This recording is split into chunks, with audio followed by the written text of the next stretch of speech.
Olá, turma! Aqui é a professora Caroline Cagliari e vamos iniciar mais um módulo da disciplina falando sobre catarata.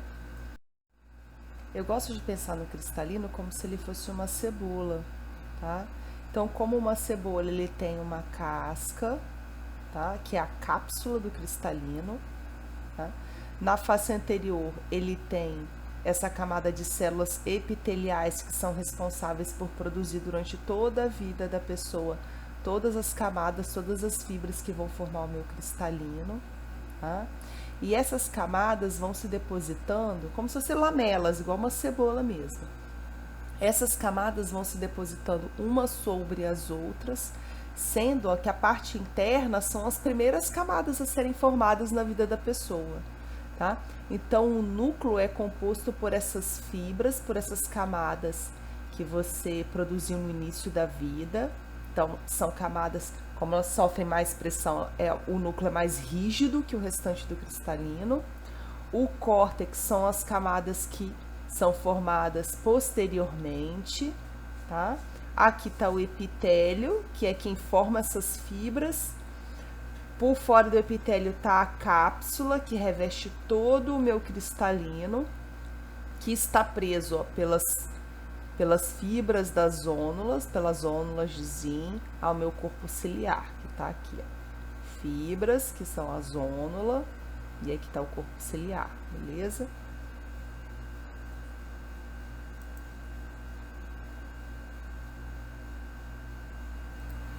Então, as fibras do cristalino, essas camadas vão sendo produzidas durante toda a vida da pessoa. E por diversos motivos, tá? Essas fibras se depositando umas sobre as outras, elas vão mudando o formato do cristalino, o cristalino vai endurecendo, vai perdendo a sua transparência e se instala a catarata, tá?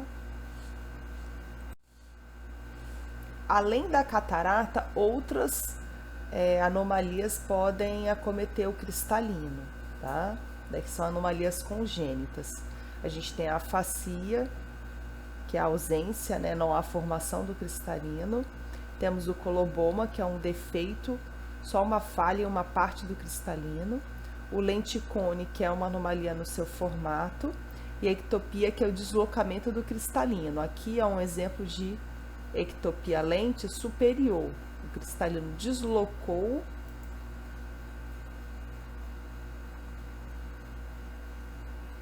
deslocou-se superiormente e você consegue observar, ó, quando ele se deslocou, você consegue observar as fibras da zônula que ainda seguram ele no corpo ciliar. Na catarata, eu posso ter a opacificação completa do cristalino, como eu mostrei no primeiro slide, tá? Como eu posso ter opacificação apenas de uma camada do meu cristalino. Nessa figura, mostra só a camada que está justo à cápsula posterior opacificada, tá? Parece uma renda branquinha, essa catarata subcapsular posterior. São vários fatores de risco que estão implicados na formação da catarata. Os principais são tabagismo, etilismo, oxidação e radiação ultravioleta que acometem o indivíduo durante toda a vida, tá? E corticoterapia. Coloquei oxidação aqui porque durante toda a vida a gente produz radicais livres que vão afetar o meu cristalino e aí ele vai perdendo a transparência. Radiação ultravioleta, a mesma coisa. Então usar óculos escuros protege a formação da catarata? Protege, tá? Se você evita que a radiação ultravioleta chegue no cristalino, você está postergando, você está evitando a formação da catarata, tá? Também tenho doenças sistêmicas que aumentam o risco para desenvolver catarata, exemplo, diabetes mellitus, tá? E alguns medicamentos também, tá? Exemplos, corticosteroides. Essa catarata subcapsular posterior, que está aqui na foto, ela tem uma relação muito forte com diabetes mellitus e o uso de corticosteroide.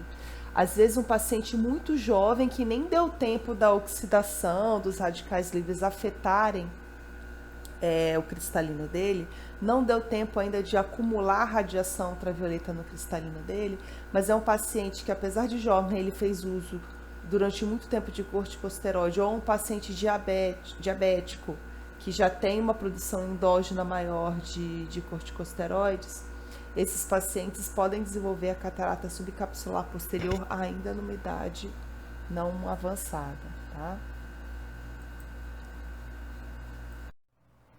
A catarata congênita ou infantil, porque ela pode surgir depois do nascimento da criança também, tá? É importante atentar para a realização do teste do olhinho ou o teste do reflexo vermelho, não somente na sala do parto, tá? Mas em todas as consultas de puericultura, justamente porque eu falei, tá? Pelo que eu falei, que a catarata ela pode se desenvolver depois que a criança nasceu, tá? Que é a catarata infantil. Beleza? O quanto antes se detecta a opacidade, melhora o prognóstico visual da criança, tá?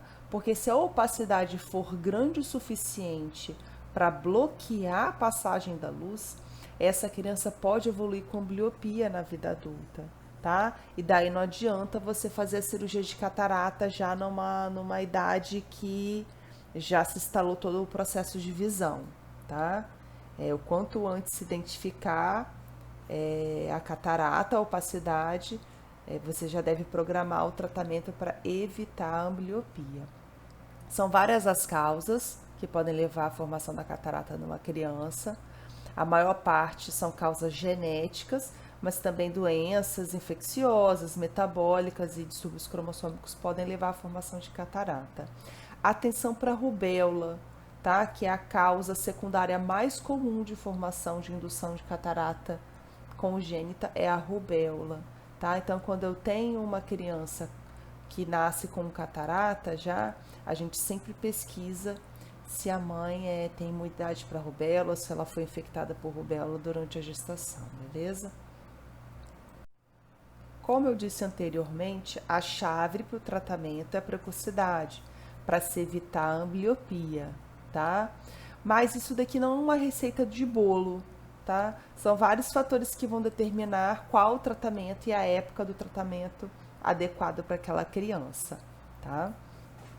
Se é uma catarata muito pequena, que não acomete a acuidade visual da criança, então eu não tenho necessidade de me preocupar em realizar a cirurgia precoce, tá? Eu posso aguardar aquela criança ficar maior para decidir em conjunto com a mãe se é necessário ou não um tratamento, tá? Para eu indicar um tratamento precoce, a opacidade tem que ser grande o suficiente para atrapalhar a acuidade visual da criança. Se é uma criança muito pequena que eu não consigo avaliar a acuidade visual de forma eficaz, tá? O exame oftalmológico completo, o exame oftalmológico realizado por um especialista, ele consegue determinar. Ou até mesmo no teste do reflexo vermelho. Você fez o teste e a opacidade é completa, você não consegue ver reflexo vermelho ao bloqueio completo da passagem da luz para a retina da criança, tá? Eu já sei que é uma opacidade importante, tá? Agora, se é uma catarata muito pequena, igual essa que está ilustrada na figura, se é uma catarata que não acomete a acuidade visual da criança, então eu posso postergar no tratamento cirúrgico, tá? Tenho que avaliar as comorbidades da criança também, se é uma criança com múltiplas comorbidades que impeça um tratamento cirúrgico, que impeça a realização da anestesia, que o tratamento numa criança é feito sobre anestesia geral, eu vou ter que postergar o tratamento também, tá? Mas o quanto antes eu puder tratar o meu bebê, melhor, tá? Se eu tenho uma opacidade muito grande, a luz não consegue estimular meus fotorreceptores na retina, há um bloqueio completo da passagem da luz, eu não vou conseguir que a criança desenvolva nenhum reflexo de fixação, quanto mais acuidade visual, entenderam? Então, uma vez detectada, é uma catarata grande, tem o bloqueio da passagem da luz, já está indicado o tratamento cirúrgico, tá? O tratamento é cirúrgico. Eu vou remover, fazer a facoemulsificação, que é o nome do tratamento para catarata, vou remover a lente do cristalino que está doente, tá? E se for uma criança muito pequena, se for um bebê, tá? Eu vou deixar para colocar uma lente intraocular posteriormente, quando essa criança já tiver idade o suficiente. Tá? Então, como é feito o tratamento de catarata? Tá? Que é a facoemulsificação e implante de líio. Implante de lente intraocular é numa criança maior, tá? Eu não implanto uma lente num bebê, não. É realizada anestesia tópica, tá? Com colírio anestésico. Uma vez anestesiado o olho do meu paciente, eu vou colocar um afastador, que é um blefarostato. Vou colocar um afastador das pálpebras, tá? Vou facoemulsificar a lente, que através de uma caneta, um aparelho de ultrassom, ele, ao mesmo tempo que ele quebra o cristalino, ele aspira para dentro dessa ponteira aqui, dessa caneta, tá? Uma vez que eu removi todo o cristalino, eu injeto uma lente dobrável dentro do olho do paciente, e essa lente, ó, ela dentro do olho já, ela se acomoda sobre a cápsula posterior do cristalino. Eu não removo a parte posterior da cápsula, que é para a lente ter um local para ela ficar posicionada, tá? Quem se interessou pela cirurgia, aqui tem um link mostrando como que ela é realizada, tá? E se vocês quiserem, na nossa videoconferência, eu posso novamente mostrar o vídeo da cirurgia e explicar o passo a passo como que ela é realizada, tá bom?